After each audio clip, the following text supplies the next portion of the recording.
ఓం నమః శివాయ. సర్వవ్యాప్తమైన మహేశ్వరుడు చౌటుప్పల్లో శ్రీ పుణ్యలింగేశ్వరునిగా కొలువై నమ్మిన భక్తుల ఇష్టకామ్యాలు నెరవేర్చుతూ పుణ్యఫలాలు ప్రసాదిస్తున్నాడు. దిక్కులేని అభాగ్యుల కోసం వెలసిన శ్రీ పుణ్యలింగేశ్వర స్వామికి శాశ్వత ఆలయ నిర్మాణం జరుగుతుంది.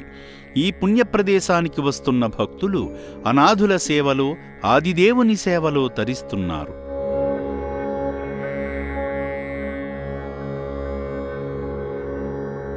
మహాశివరాత్రి సందర్భంగా దేవదేవుని సేవలో తరించేందుకు హైదరాబాద్ సరూర్ నగర్ నుండి వచ్చిన సేవామూర్తి కె. శ్రీనివాసరావు గారు శివయ్య సేవలో తరించారు.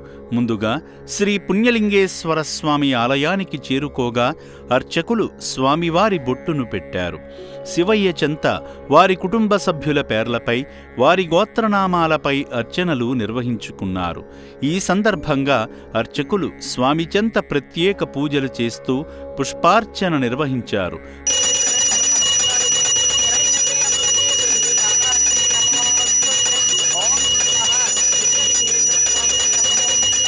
పూజా కార్యక్రమంలో భాగంగా అర్చకులు స్వామికి నీరాజనం సమర్పించి భక్తునికి హారతి అందించి అక్షింతలతో దీవించారు.